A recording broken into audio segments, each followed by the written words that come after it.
انا انا حواء.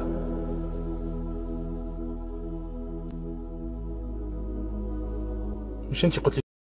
يهديك ربي، شيطان كتب سيناريو متاع فيلم بابا عليك يا بابا، وما حبش يمثله هو والشواطن.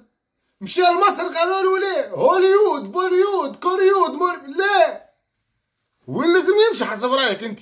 لتونس. اي خاطر في تونس يقبلوا بابا عليك يا بابا.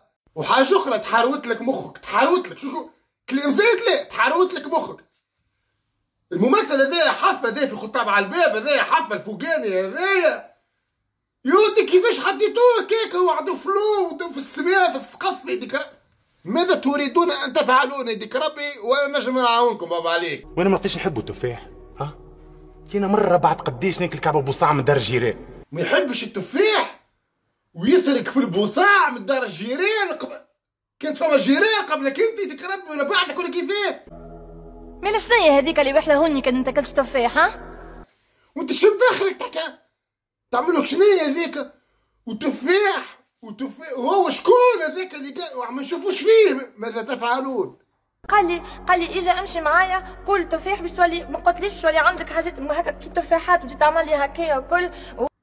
Expliquez-moi s'il vous plaît en français vous comprenez pas non? What do you mean bro? اقلب الطنجر على فمها تطلع البنايه لامها. مانيش كونتر السينما جمله، فما افلام متاع رسل وانبياء وافلام دينيه تعملت حتى في امريكا، وصلوا صوروا افلام وعرفوا كيفاش يحكيوا وعرفوا كيفاش يجسدوه وعرفوا كيفاش الطاقه معناتها الباهيه والحسن الاخلاق وكيفاش البدايه والتربيه ونوعيه الكلام. يهديك ربي يدي الشيطان. انت تيماجين الشيطان قال لهم لا انا نو انا قال لهم السي فيلم لا، قال لهم انا ما نحبش، انا قال ما نصورش افلام هكايا، قالوا تضرني. تجيو انتوما تصوروا فيلم هكايا. يدي مانيش كونتر السينما، راني نحب السينما ونحب التمثيل الى بروف حال كاميرا قدامكم ونتكلم ألم يهديك ربي بها وقاعد نتألم من الداخل. فهمتني؟ نحبوا الافلام الكوميديه، نحبوا الافلام الثقافيه، نحبوا الافلام اللي تحكي على الكره، الافلام الرياضيه، الافلام اللي تحكي على التاريخ، الافلام اللي تحكي على الجغرافيا والمات. بابا عليك يا بابا شبيك يديك ربي؟ ماذا تفعلون؟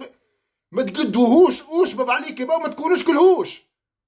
سايب علينا هذا يديك ربي. تو نورمالمون عرضتني تلفت الثانيه الثالثه الرابعه الفيديو الخامسه برو قلت نو لن استطيع ان اتحمل. بلي باش يكون اعراب مسلمين يديك ربي. انا هبط فيديو على السيمسون انا من فضلك، واي كومنتير يجيني وانا نعمل بالله لا راهو هكاك راهو ديسانيمي راهو من فضلك وراهو معناتها وما يعلم الغيب الا الله. برا تفقه اقا يديك ربي وبرا اقرا شويه قران ان يديك ربي ما تكرزنيش عاد. تفرجنا فيلم رساله توانسه كل تفرجنا ديما يحطوا لنا فيلم رساله ونتفرجوا لا فيه لا اساءه ولا فيه حتى شيء. معناه كي تقرب هكا النقطه حساسه برشا يعطيك نور يعطيك ضوء يعطيك كلام من بعيد يعطيك هكا تلميح يتكلموا على صوت شكون زعما يوصل لك الفكره. مي هكا برو ماذا تفعلون يديك ربي؟ ماذا يا ودي لماذا؟ يعطيك شويه زين هذا يشبه مثل تشبه لا تتشبه يديك ربي. رد بالك فما واحد اسمه ابراهيم شيكا، جوار الله يرحمه وينعمه، جوار ما شاء الله بوغوس مزيان. تفرجوا باز الناس الكل تعرفوه، يكور في الزمالك مازال كيتوفى مرض الخايب. شوفوا كيفاش كان وكيفاش ولا من بعد الفرش. معناتها ردوا بالكم يديكم ربي واستروا رواحكم وفيقوا على الوضع. اضع يديك ربي راني نضبع في مخي نهبل ما نحبش خويا ما نحبش يديك ربي. السلام عليكم. واللي عنده فيلم كوميدي يكلمني، واللي عنده فيلم دراما يكلمني. اكسيون مخك يا اخي نضرب بالحجر وبالعصي وبالتحبل انت يديك ربي. باهي السلام عليكم.